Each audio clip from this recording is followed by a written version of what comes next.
Good day, colleagues. Welcome to presser for match number 11, Botswana versus Mauritius. Please allow me to welcome the winning coach. Coach, thank you, sir. Thanks for coming through. Thanks for blessing us with your presence. Coach, your overall view of the game?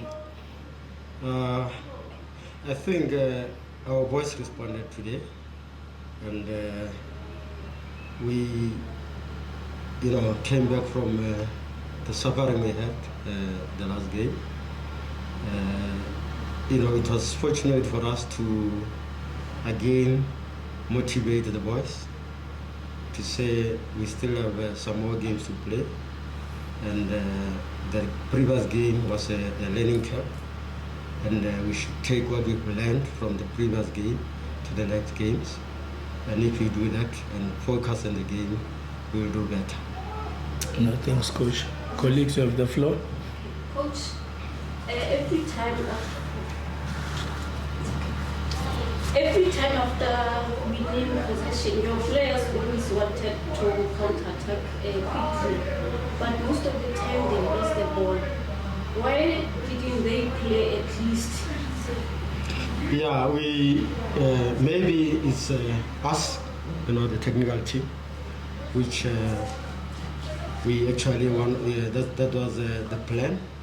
The only thing maybe was the execution, because we wanted to, try to catch the opponents while they're still disorganized, and it was just a matter of having to improve in the execution of, for example, the final pass. But that was the problem, because we tried to play compact, for example, not like the previous game where we were like one on one. So today we said, no, let's just play our game, because this is our game anyway. Play our game where we get compact when we don't have the ball, and once we get the ball, we try to make quick passes or quick inter passes, and it was just it's just like I'm saying, a matter of improving the execution of the passing. Okay, Coach.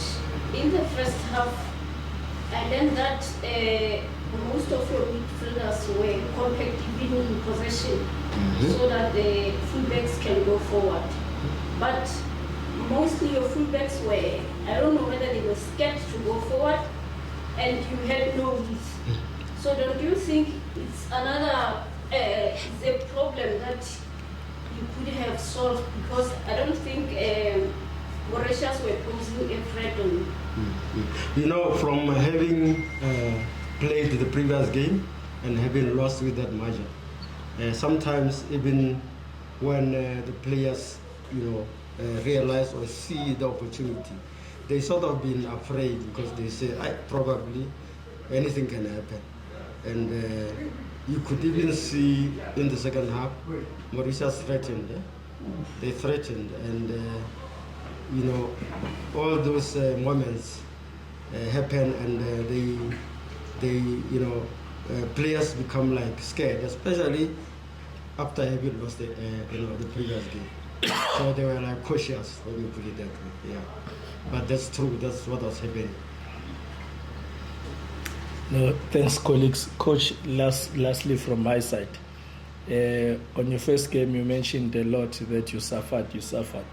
So today, will you say the suffering was a bit better, or from that game that you played against SA, the loss maybe assisted you and your boys to come up with a better game plan today, or it allowed your boys to express themselves much better than they did against SA? Because as my colleague has mentioned, today we saw your boys being a bit more expressive than they were against SA. True that the suffering was there, and like I was saying, it actually made our boys, they were exposed to the suffering. So that exposure alone taught them something, because even during our evaluation of the game yesterday, we realized where they made a lot of mistakes which caused the suffering. because one, we are always late on the ball. Two, we could not be compact because of lack of reaction when we lose possession of the ball. And those are some of the things we learned from the previous game. And it actually helped our boys to actually realize it. No, Coach, thank you. Thanks for coming through. Thanks for blessing us with your presence. We wish you and your boys the best of luck with the remaining game of the group stages. Thank you. We need that luck. Yeah, thanks, Coach.